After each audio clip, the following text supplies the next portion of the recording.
It's time for Recipe of the Day. Simple is so often the best, but often overlooked.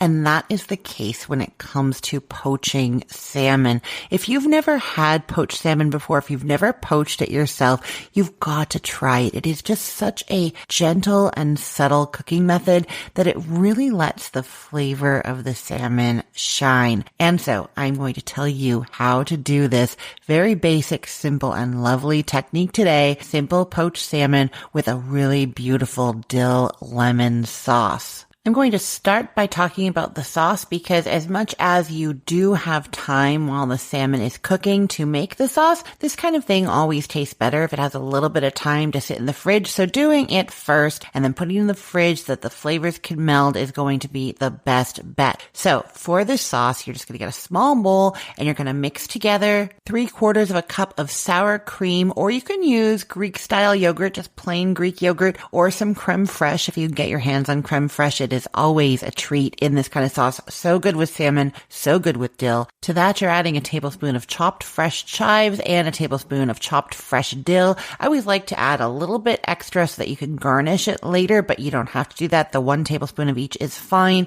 And then it's the zest of 1 lemon plus 2 teaspoons of the juice. Then give it a mix along with 1/2 teaspoon of salt and 1/2 teaspoon of pepper. Taste it. And if you want a little bit more salt, pepper, or lemon juice, you can add a little bit more then. Cover it up and put it in the fridge so that those flavors all can blend and meld and get even better while you cook the salmon. You've got to try poaching it because it just makes it so luscious, delicate, delicious. All those beautiful salmon flavors shine through, just perfect. So what you're going to do is get out a large skillet and set it over medium heat with 2 cups of court bouillon. Court bouillon is a very gentle vegetable broth. It's kind of like a half vegetable broth. And so I'm going to tell you, if you don't want to make court bouillon, I will link to a recipe for it. But if you don't want to make court bouillon, what you can do is 1 cup of vegetable broth mixed with 1 cup of water. So you see, it's just a gentle vegetable broth that is going into the skillet, just 2 cups of it. And that is set over medium heat and you're bringing it to a gentle simmer. Then you're adding the salmon to there. We're doing 4 fillets that are 5 to 6 ounces. And I know I say fillet.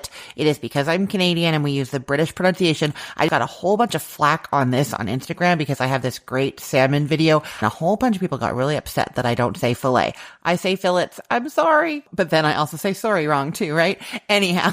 However you say it, you're getting 4 of those pieces of salmon that are about 5 to 6 ounces each, and those are going in a single layer in that skillet. Now, they're not going to be completely submerged. That is exactly what you want. The heat coming off of the liquid and the heat that they are sitting in is what's going to cook them. Then you're covering that skillet, and you're going to just adjust the heat so that you're maintaining just a bare simmer in there. Very gentle cooking is what we're going for here, and you're cooking that until the salmon are barely opaque throughout. It's going to be about 8 minutes. Now, I will say that I like to kind of move my pan around every now and then just because I know that sometimes there's like pockets that are not quite evenly cooking all the same way. So if every couple of minutes I just give the pan a quarter turn, then I know that everything is getting a nice even heating. If you are not sure if your salmon is done and you want to be extra safe, you can use an instant read thermometer or like a probe thermometer. You want it to be at 145 degrees Fahrenheit. That is considered the safe temperature for fish.